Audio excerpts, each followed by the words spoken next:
Que Dieu soit béni, particulièrement donc que nous sommes actuellement en train d'être à la la cinquième partie. Attendez. Ouais, la quatrième, c'est ça, la quatrième partie, donc particulièrement donc sur le Seigneur. On va lire dans Apocalypse au premier chapitre.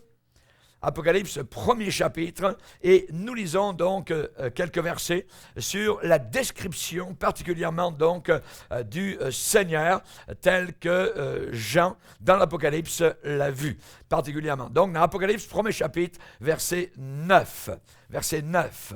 Moi, Jean, votre frère, et qui ai part avec vous à la tribulation et au royaume et à la persévérance en Jésus, j'étais dans l'île appelée Patmos à cause de la parole de Dieu et du témoignage de Jésus. Je fus ravi en esprit au jour du Seigneur. Je fus ravi en esprit avec le Saint-Esprit au jour du Seigneur, enlevé en esprit. Et j'entendis derrière moi une voix forte, comme le son d'une trompette, qui disait « Ce que tu vois, écris-le dans un livre, envoie-le aux 7 églises, à Éphèse, à Smyrne, à Pergame, à Thyatire, à Sardes, à Philadelphie et à Laodicée. » Je me retournai pour connaître quelle était la voix qui me parlait. Et après m'être retourné, je vis 7 chandeliers d'or. Et au milieu des 7 chandeliers, quelqu'un qui ressemblait à un fils d'homme, vêtu d'une longue robe et ayant une ceinture d'or sur la poitrine. Sa tête et ses cheveux étaient blancs comme de la laine blanche, comme de la neige. Ses yeux étaient comme une flamme de feu. Ses pieds étaient semblables à de l'airain ardent, comme s'il eût été embrasé dans une fournaise. Et sa voix était comme le bruit de grandes eaux. Il avait dans sa main droite 7 étoiles. De sa bouche sortait une épée aiguë à 2 tranchants. Et son visage était comme le soleil lorsqu'il brille dans sa force. Quand je le vis, je tombai à ses pieds comme mort. Il posa sur moi sa main droite en disant « Ne crains point, je suis le premier et le dernier et le vivant. J'étais mort, et voici, je suis vivant au siècle des siècles. Amen. » Seigneur, nous sommes devant toi, nous te demandons particulièrement de bénir à nos cœurs ta puissante parole, que l'épée de l'Esprit ne retourne pas à toi sans avoir accompli son œuvre. Nous voulons, Seigneur, t'offrir des victimes spirituelles. Et nous te demandons, Seigneur, que la puissance du Saint-Esprit se manifeste dans nos cœurs et nos âmes. Dévoile nos cœurs. Montre-nous tels que nous sommes, Seigneur. Nous avons tant besoin de vérité.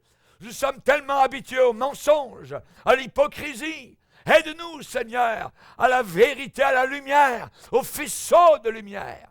Dans le nom puissant de Christ Jésus, nous te le demandons. Amen. Et tout le peuple dit Amen. On peut s'asseoir, frères et sœurs, chers amis. Nous continuons notre périple au travers de la description du message de Jean, donc vis-à-vis de Jésus, ce qu'il a vu. Il l'a vu sous une forme quasiment surréaliste, mais il a vu la vérité. Il a vu Jésus-Christ. Il a vu donc Christ dans sa gloire. Et nous allons voir ce matin, particulièrement, les yeux de Jésus, les pieds de Jésus, la voix de Jésus. Il est Jésus, le Christ, à qui rien n'est caché. Rien n'est caché. Il connaît tout. Il sait tout. Nulle créature, ça veut dire aucune créature, n'est cachée devant lui. Mais tout est nu. est découvert aux yeux de celui à qui nous devons rendre compte. Il y a un devoir que nous n'avons pas encore fait, mais nous devrons le faire, c'est rendre compte pour notre vie ici-bas sur terre. Jean l'apôtre nous dit que les yeux de Jésus étaient comme la meilleure métaphore qu'il a pu trouver, une flamme de feu. Comme nous dirions aujourd'hui, un lance-flamme. Les yeux de Jésus étaient comme une flamme de feu. Qu'est-ce que ça veut dire? Ça veut dire qu'il peut voir directement au travers de vous.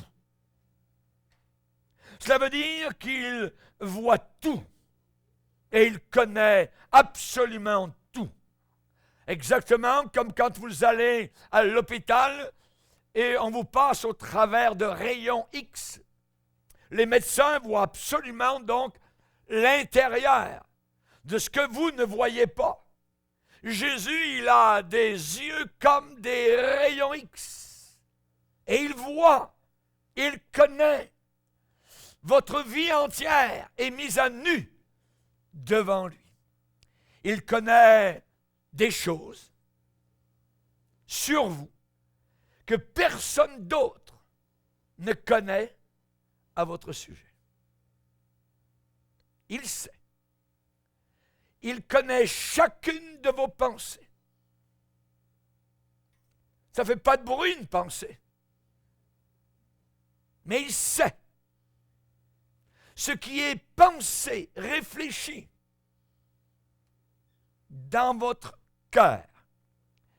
Il connaît chacune de vos pensées. Jésus, dans la Bible, il est dit qu'il connaissait leurs pensées. Pour qui se prend?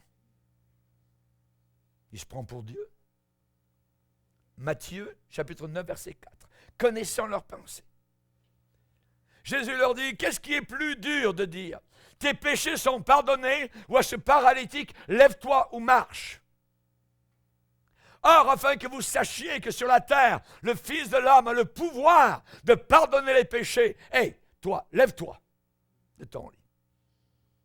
Et de son lit de paralytique, l'homme s'est levé. Il connaissait leurs pensées. Il savait ce que ces hypocrites, ce que ces gens religieux étaient en train de ruminer dans leur cœur.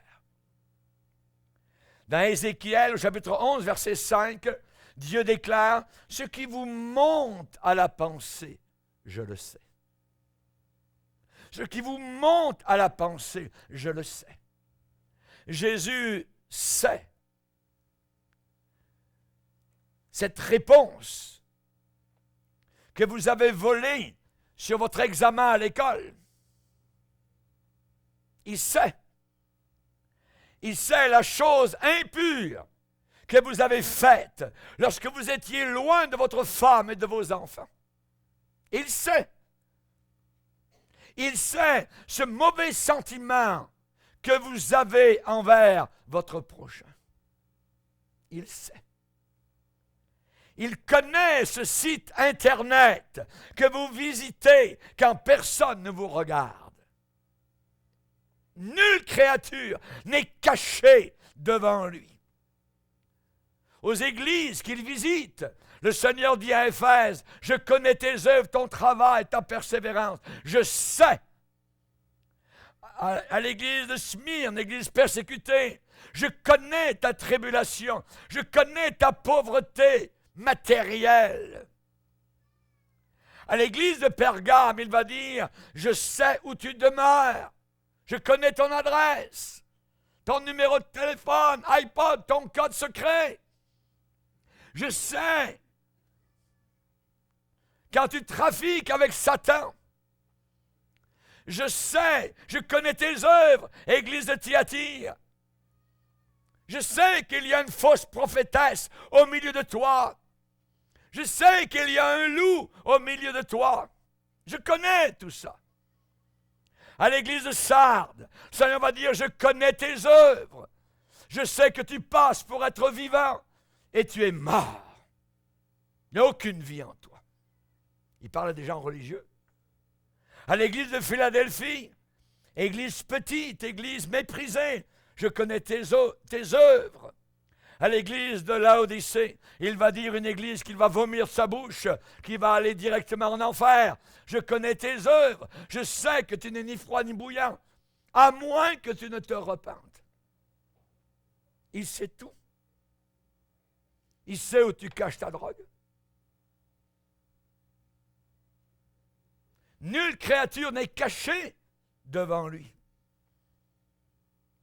Il connaît ce magazine pornographique sous les matelas. Nulle créature n'est cachée devant lui. Si c'était bien, pourquoi le cacher? Pourquoi le cacher? Pourquoi cacher la drogue? Pourquoi se lever la nuit quand ça dort à l'intérieur de la maison et y aller regarder ce site pornographique? Pourquoi se cacher? Si c'est bien. Dieu est apparu à Moïse dans le désert, dans le buisson, et a dit, j'ai vu, j'ai entendu, je connais les souffrances de mon peuple. Je connais. Tout est ouvert à ses yeux. Il sait ce que vous pensez à cette seconde même. Maintenant, là, pendant que je vous parle. Il sait. Dans le psaume 139, le Seigneur déclare et dit, David déclare, Éternel, tu me sondes, tu me connais, tu sais quand je m'assieds et tu sais quand je me lève. Tu pénètres de loin ma pensée. Tu sais quand je marche, tu sais quand je me couche. Tu connais la parole que je vais dire avant même que je ne l'ai prononcée. Tu connais tout. Un de ces jours, vous allez vous tenir devant lui. Je répète, un de ces jours, vous allez vous tenir devant lui. Votre Père sait. Il y a un éditeur de journal qui était critiqué parce qu'il semblait qu'il imprimait juste de mauvaises nouvelles. Il a répondu, si vous ne voulez pas qu'elles soient imprimées, ne les laissez pas arriver. Je suis d'accord jusqu'à un certain point. Bien avant que votre péché devienne connu du public, Dieu le connaissait dans toute sa totalité. Dans toute sa totalité. Un pasteur adultère, caché pendant 12 ans, vivant avec une autre femme, dévoilé récemment. Abominable. Mais dévoilé. La parole de Dieu déclare, les péchés de certains hommes sont manifestes, on les voit tout de suite. Même avant qu'on les juge. Parce que le péché doit être jugé. Même avant qu'on les juge. Tandis que chez d'autres personnes, leur péché ne se découvre que dans la suite. Mais que ce soit l'un ou l'autre, dans l'un ou l'autre cas, tout péché est découvert. Et la Bible ajoutait, de même, les bonnes œuvres sont manifestes. Et celles qui ne le sont pas ne peuvent pas rester cachées. Ne peuvent pas rester cachées. Dieu ne peut pas être discuté. Il ne peut pas être controversé. Il ne peut pas être contesté. Nous vivons dans une génération de contestation. Si on n'aime pas quelque chose, alors on prend les bannières et on marche. Je suis contre l'avortement. Bla, bla, bla, bla, bla. On veut avorter, ainsi de suite. On veut les homosexuels. On veut être libre, ainsi de suite. La contestation, mais devant Dieu, il n'y aura aucune contestation. Aucune. Dieu ne peut pas être discrédité. Dieu ne peut pas être mis en doute. Dieu ne peut pas être séduit ou trompé. Non. Il y a juste Satan qui vient avec sa question, avec un point d'interrogation. Dieu a-t-il réellement dit? Dieu a-t-il réellement dit? Le diable conteste tout le temps. Tout le temps, tout le temps, tout le temps. Parce que l'on vit dans un monde de rébellion. De rébellion. Et non seulement Dieu voit tous les hommes, mais il voit au travers de tous les hommes. Au travers, Dieu voit la méchanceté égoïste, centrée sur le moi, qui fait que les pécheurs rejettent son offre généreuse, gratuite, du salut. Du temps de Noé, il est dit que Dieu vit. Ses yeux ont vu la méchanceté des hommes, leur rébellion, leur impudicité sexuelle, leurs pensées qui se portaient chaque jour uniquement vers le mal, vers le mal, vers le mal. Chers amis, vous ne serez pas capable. Vous n'y arriverez pas. Vous ne serez pas capable de berner votre juge, de tromper ce juge, de le duper, de vous payer la tête de ce juge quand vous vous tiendrez devant lui. La Bible dit que l'homme qui a voulu contester dans Matthieu 22 eut la bouche fermée. Ses yeux, dit Jean, étaient comme une flamme de feu. On parle de la puissance du regard. La puissance du regard. Lorsque Daniel, le prophète hébreu, l'a vu, le Seigneur dans sa gloire, il dit ses yeux étaient comme une flamme de feu. La même chose. C'est le même personnage. C'est le même personnage. On ne peut pas tromper Jésus-Christ. Il voit directement à l'intérieur de chacun de nous. Les gens peuvent tromper le patron. Les gens peuvent tromper le pasteur. Les gens peuvent tromper la famille. Les gens peuvent tromper les amis. Vous pouvez tromper votre femme, votre mari, votre épouse, faire croire n'importe quoi. Mais pas avec Jésus. Pas avec le Seigneur. On ne se moque pas de Dieu. Ce qu'un homme sème, il le récolte aussi. Et ce qu'une génération entière sème, ils vont le récolter. Si on sème des épines, si on sème du vent, de la frivolité, de la légèreté, nous allons récolter et nous allons voir cette tempête. C'est terrible. On ne se moque pas de Dieu. Rappelez-vous la femme au puits de Samarie. Elle pouvait dire amen à ça. Appelle ton mari.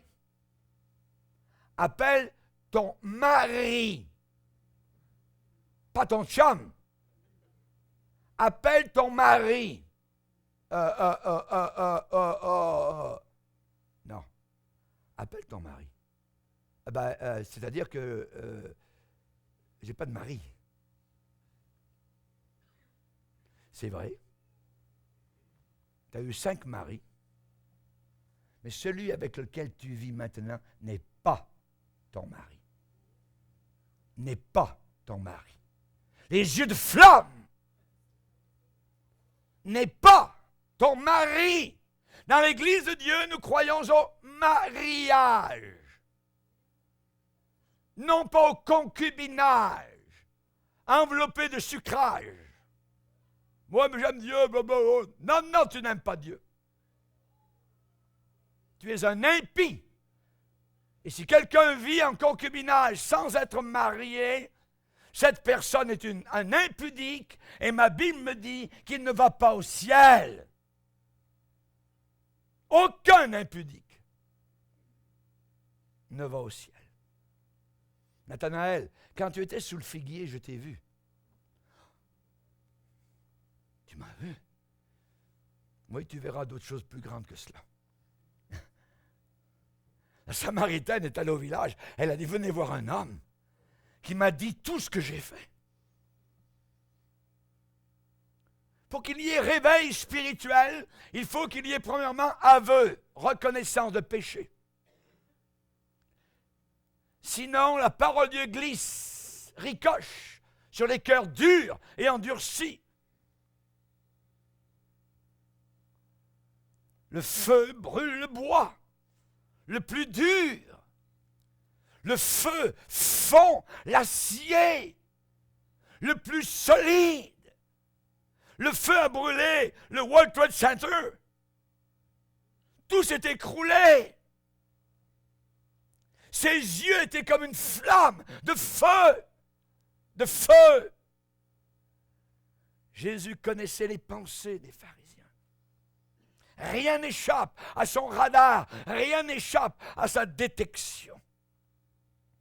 Un jour, il est entré dans le temple à Jérusalem et il est dit qu'il regarda tout dans le temple. Quand il eut tout considéré, vous êtes le temple de Dieu, les chrétiens. Et il considère tout à l'intérieur. Il voit tout ce qui se passe. Du dimanche jusqu'au prochain dimanche. De la première semaine du mois à la dernière semaine du mois. Du premier mois de l'année au dernier mois de l'année. De la première année où vous avez été sauvés jusqu'à la dernière année où vous allez avant de partir vers le ciel. Rien ne passe inaperçu au Seigneur. Dit un jour, voyant tellement d'hypocrisie parmi le peuple religieux qui disait « Mais Dieu, oh, je t'aime Seigneur, blablabla. Bla, bla. » Dieu a dit à son prophète, a dit « Perce la muraille et regarde ce qu'ils font dans le secret. Regarde dans les ténèbres. Regarde-les en train de tourner le dos au temple et d'adorer les démons, d'adorer le soleil. Ils sont dans le nouvel âge. Regarde-les. Il n'y a rien de nouveau sous le soleil. Le nouvel âge, c'est l'ancien âge diabolique de Nimrod et de la religion satanique d'avant le déluge. Perce la muraille, regarde ce qu'ils font dans le secret, dans l'obscurité. Jean récapitulé, il a résumé cette vérité éternelle en décrivant les yeux de Jésus. Je vais les voir, ces yeux-là. Tu vas les voir, ces yeux, comme une flamme de feu. Le Seigneur balaye de son regard tout le globe terrestre d'un seul regard. « Hé, Caïn, où est ton frère? » « Mon frère, je sais pas, il doit garder les brebis là-bas quelque part. » Non, non, non, non, non, non. Je t'ai vu quand tu as pris l'objet, quand tu as frappé avec ta colère. Je t'ai vu quand ta langue, comme une fourche de serpent, s'est mise à parler contre ton frère. Où est ton frère? Il voit tout. Dieu regarde à la terre et il vit qu'elle était corrompue, que toute chair avait corrompu. Nous allons vers quelque chose de terrible, mes frères et sœurs. Des jugements tels que nous n'avons encore jamais vus. Dieu est en colère par rapport à ce qui se passe à l'intérieur de son Église et à l'extérieur parmi les païens. Dieu n'accepte pas tout ce qui se passe. Il a regardé toute la terre avant le déluge, avant de tuer les millions et les millions de personnes qui vivaient. Au temps de Noé, il n'y avait que 8 personnes qui étaient authentiques, qui marchaient dans la vérité. Il a regardé la terre. Chers amis, nous comme chrétiens, parfois nous semblons lassés. Nous semblons en train de tout le temps pédaler, ramer, à contre-vent, à contre-courant. J'aimerais vous donner un exemple. Un jour, sur une ferme, il y a 2 grenouilles qui sont tombées dans une immense cuve de lait qui était ramassée sur la ferme. La première grenouille, avec ses pattes palmées, elle essayait de sortir. Et elle y allait. Et le lait était là. Et finalement, elle a dit, je n'y arriverai jamais. Je ne sortirai jamais de cette situation. Elle laissé tomber, épuisée, elle est morte dans le lait. L'autre grenouille a continué avec ses pattes la soirée, la nuit entière. Et quand, le matin, les premiers rayons sont arrivés sur la ferme, il y avait une motte de beurre sous les pattes de la grenouille. Et toc, elle a fait un saut. Elle est sortie. Nous, les chrétiens, nous avons 2 sortes de chrétiens. Nous avons ceux qui, c'est terrible, tous les problèmes, difficultés, il arrive ci, il arrive ça. Oh, j'abandonne. Là, j'ai terminé, peuplé, tu vas mourir.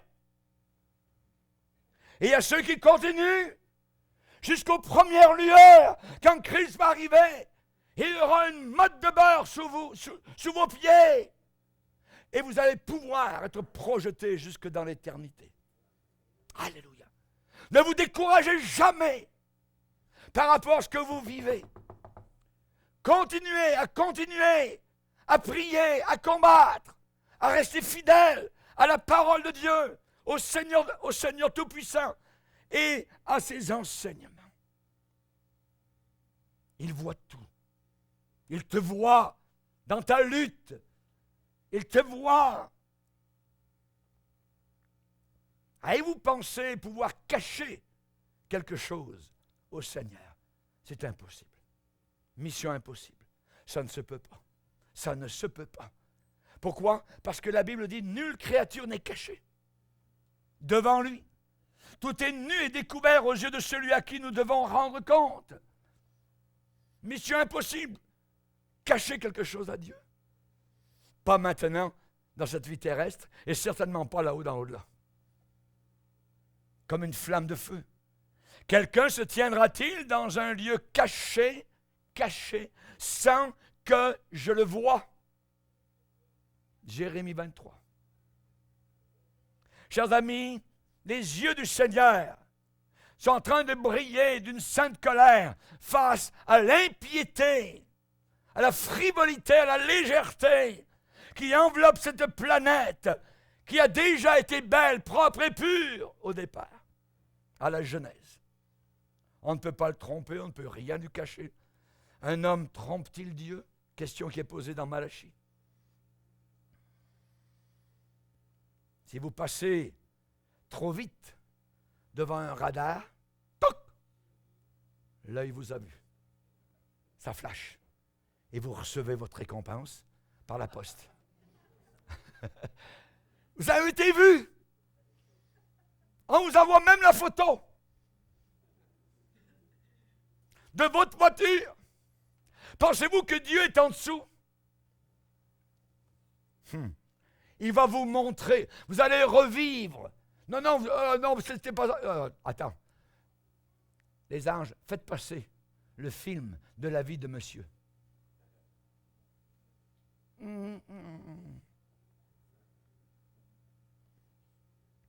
N'avons-nous pas enseigné? N'avons-nous pas prophétisé? N'avons-nous pas guéri des malades? N'avons-nous pas chassé des démons? Je ne vous ai jamais connu ouvrier de cachette, ouvrier de double vie, ouvrier de double standard, ouvrier d'onomos. C'est ce que la Bible dit, d'iniquité. Il y a des gens qui peuvent dire la vérité, très bien la connaissent, mais derrière le voile, il y a une deuxième vie. Sale, pourrie. Il te regarde. Il te regarde. Et il n'y a rien de plus inconfortable qu'une personne pure qui vous regarde longuement,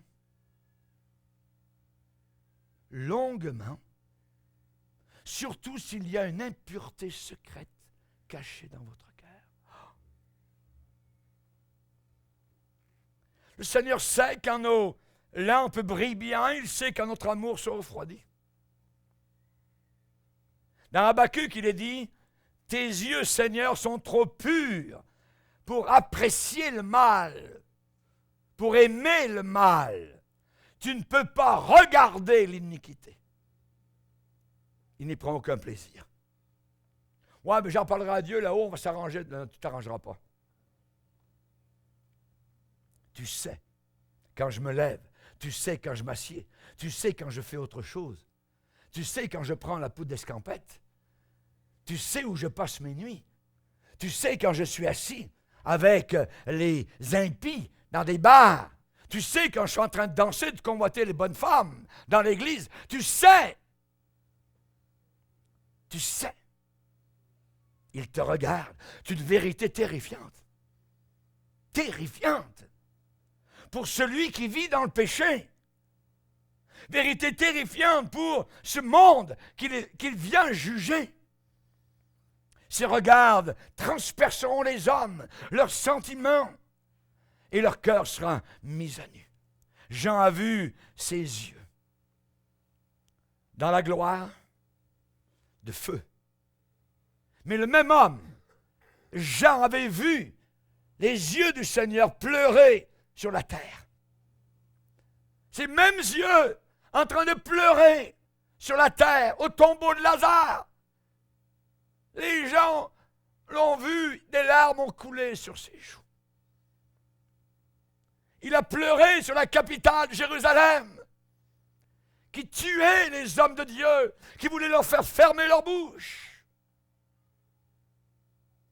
Jésus a pleuré à Gethsémane avec de grands cris, alors qu'il s'en allait, lui pur, vers l'impureté, boire la coupe jusqu'à la lie, être cloué sur une croix comme un vulgaire animal. Il a pleuré. Il a pleuré. Chers amis, il étend ses regards sur toute la terre aujourd'hui pour soutenir ceux dans le cœur, pas l'extérieur, ceux dont le cœur est tout entier. All out, tout entier, à lui. Il les soutient, ces gens-là. Il les garde, il les protège.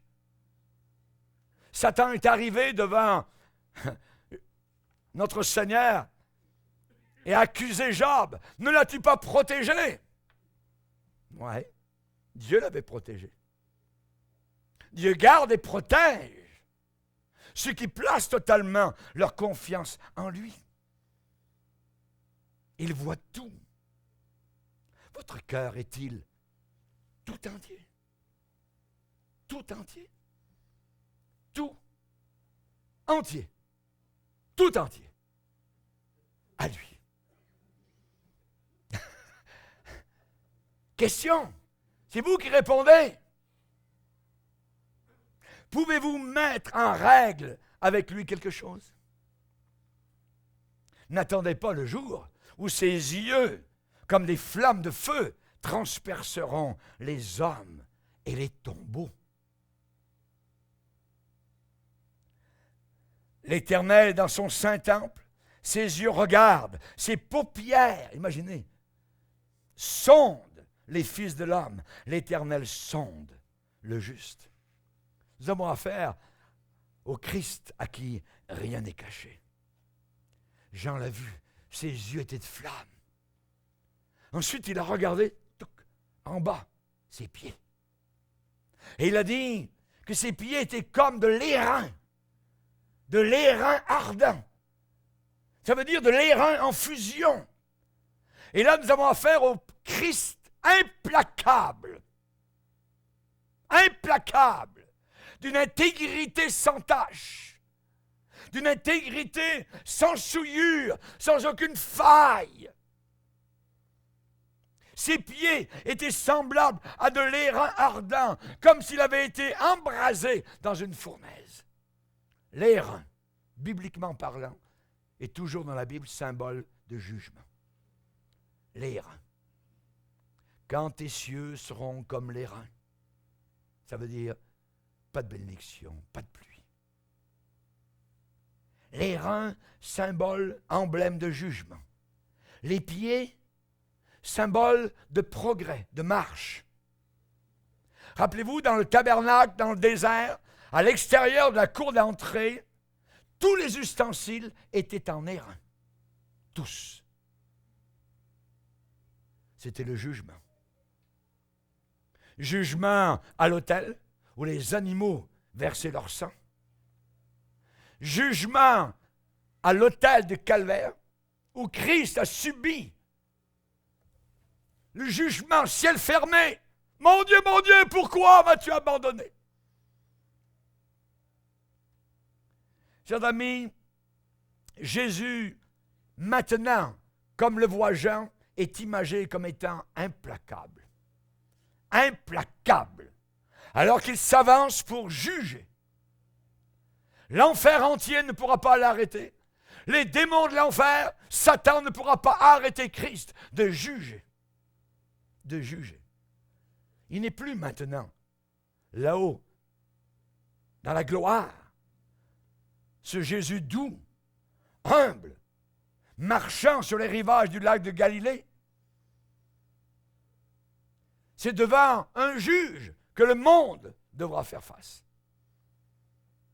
Jean ne pose plus maintenant sa tête sur la poitrine de Jésus, comme il l'a fait quand Jésus a marché sur la terre la première fois. Un des disciples que Jésus aimait était couché sur le sein de Jésus. Et Simon-Pierre lui fit un signe à Jean, demande à Jésus de qui il parle. Il dit que quelqu'un va le trahir.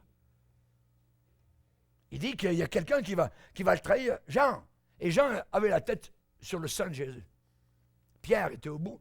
Jean, demande à Jésus, c'est qui? C'est qui? Qui est-ce? Mais maintenant que Jean, 60 ans plus tard, environ, il voit les pieds embrasés, comme de l'airain en fusion. Ça veut dire, ça parle de jugement. Le jugement s'en vient. Les pieds qui s'avancent, qui marchent. Vous marchez avec vos pieds. Et Jean est tombé aux pieds de Jésus, comme un homme mort. Quand je le vis, je suis tombé comme mort. Plus de force. C'est plus le même Jésus sur lequel il pouvait poser sa tête.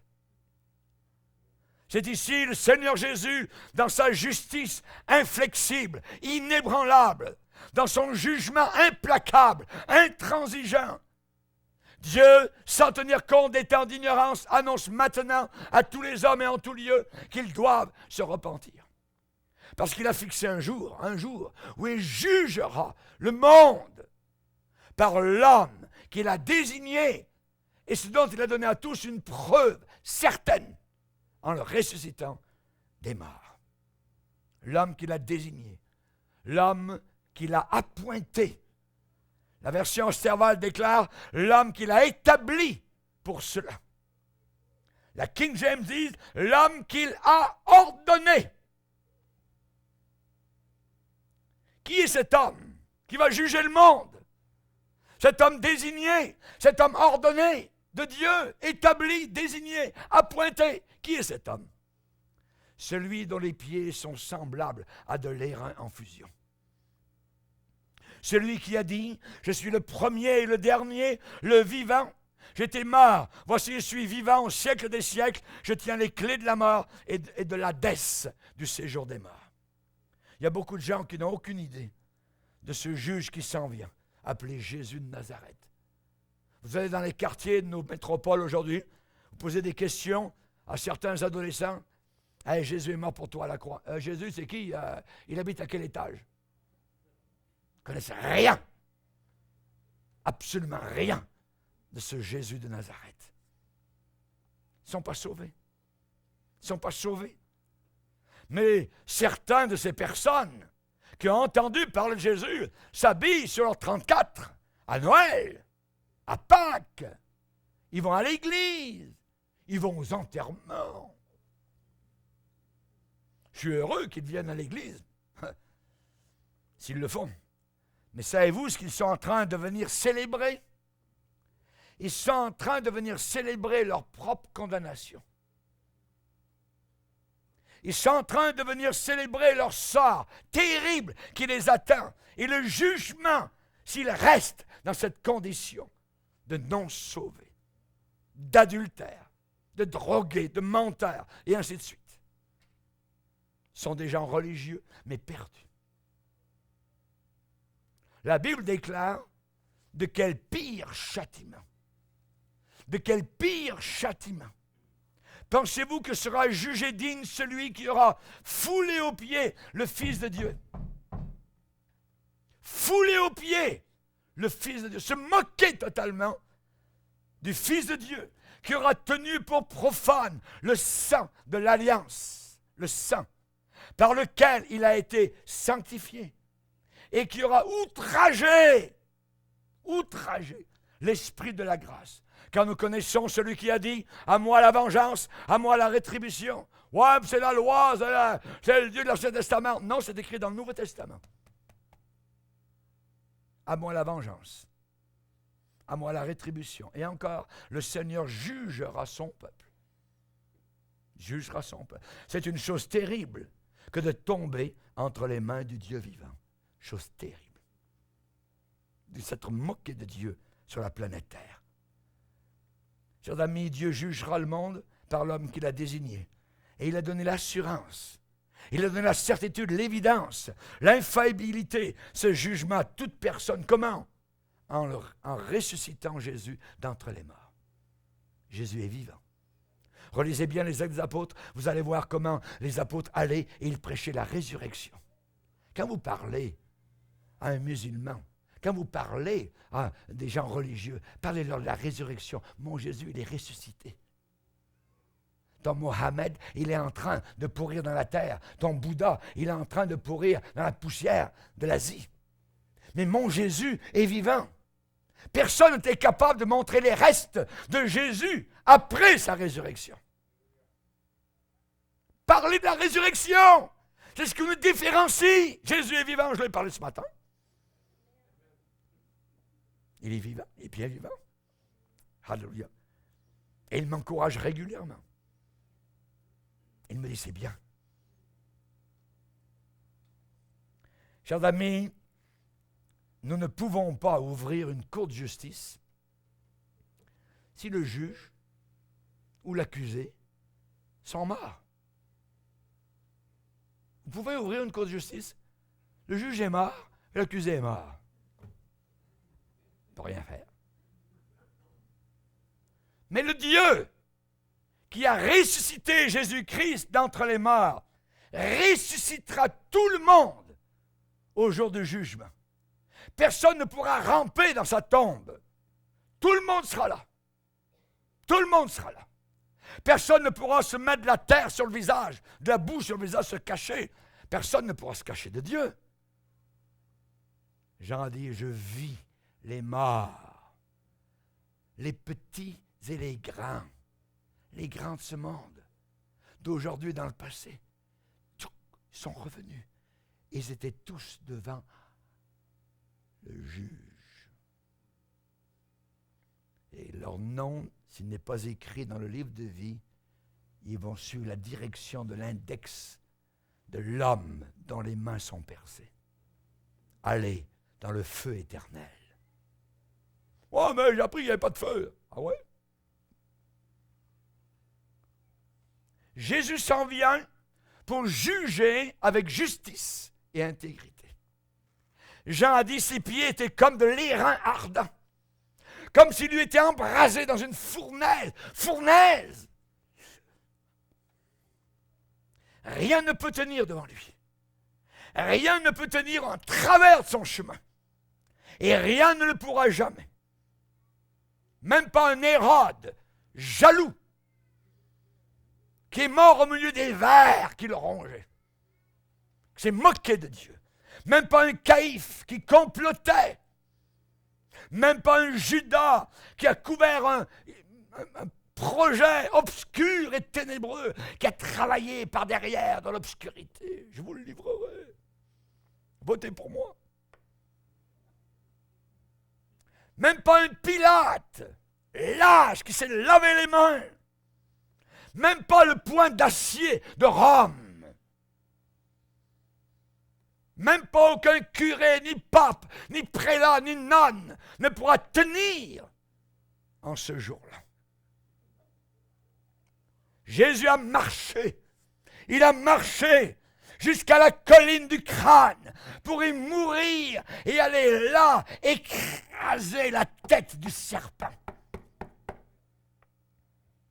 Le jour arrive où il placera tous ses ennemis et toute puissance mauvaise sous ses pieds. Sous ses pieds. Dans 1 Corinthiens, il déclarait, il faut qu'il règne. Il faut qu'il règne jusqu'à ce qu'il ait mis tous les ennemis sous ses pieds. Sous ses pieds, des reins. On parle de jugement.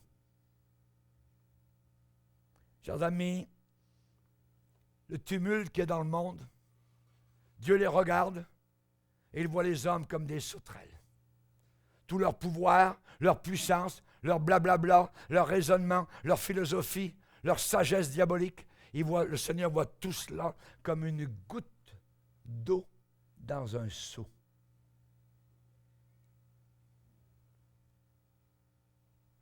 Pourquoi ce tumulte parmi les nations? Pourquoi ces vaines pensées parmi les peuples? Pourquoi les rois de la terre se liguent-ils entre eux contre l'Éternel et contre son oint? Celui qui siège dans les cieux rit.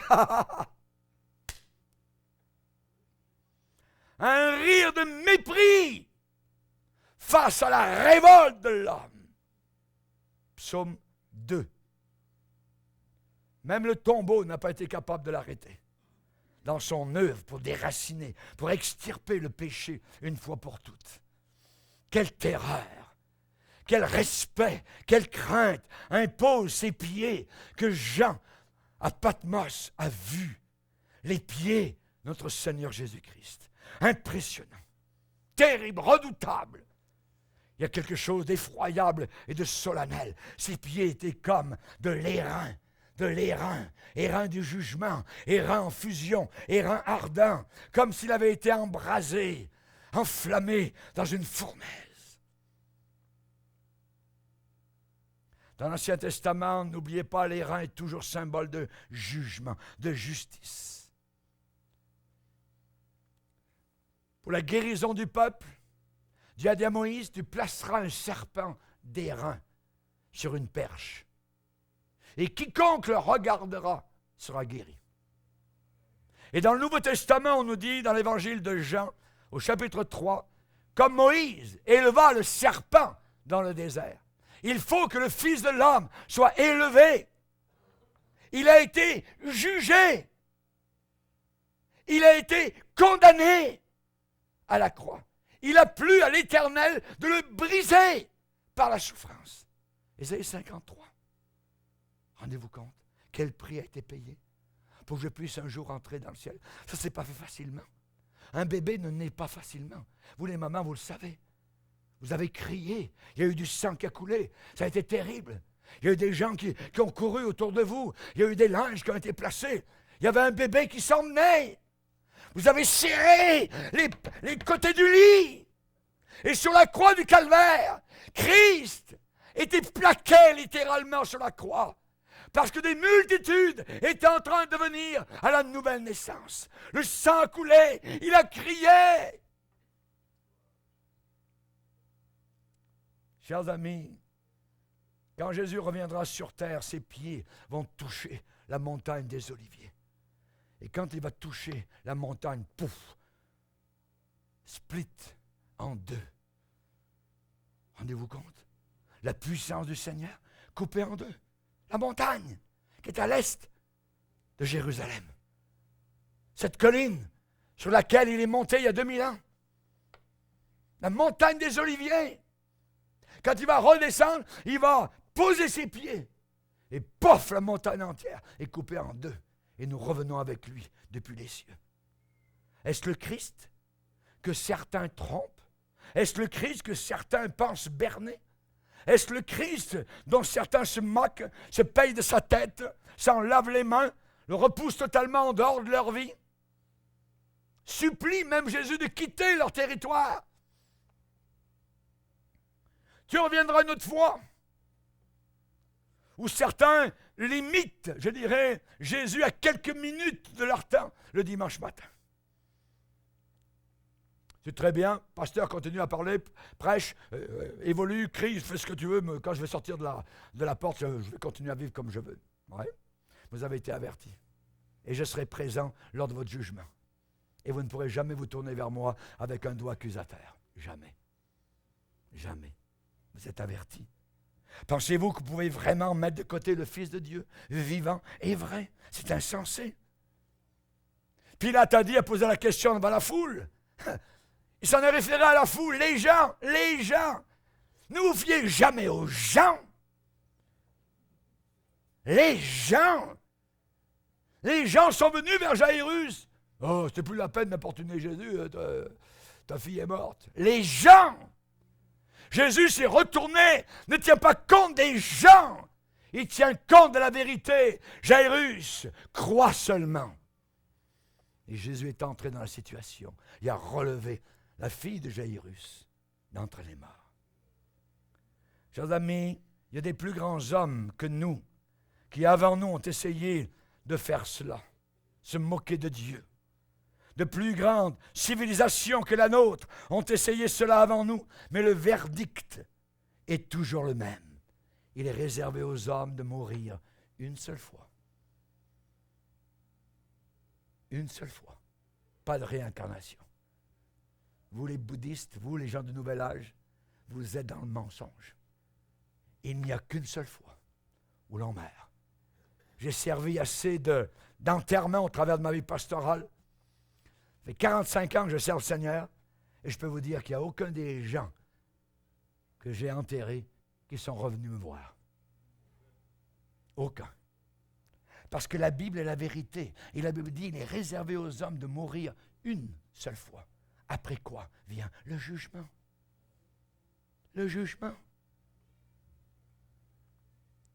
Voici l'homme. Il est un homme dans la gloire. Il a les pieds percés. Chers amis, percés par la morsure de Satan, du serpent. C'est la raison pour laquelle le Seigneur dit, fuyez la colère à venir. À venir, ça en vient devant nous, la colère. Fuyez la colère à venir. Nous voulons la fuir où? Un seul endroit. Un endroit hideux. Un endroit où ça pue, où il y a des mouches, où il y a du sang. C'est le calvaire. C'est la croix. C'est là où mon Sauveur a donné toute sa vie, par amour pour moi, pour toi.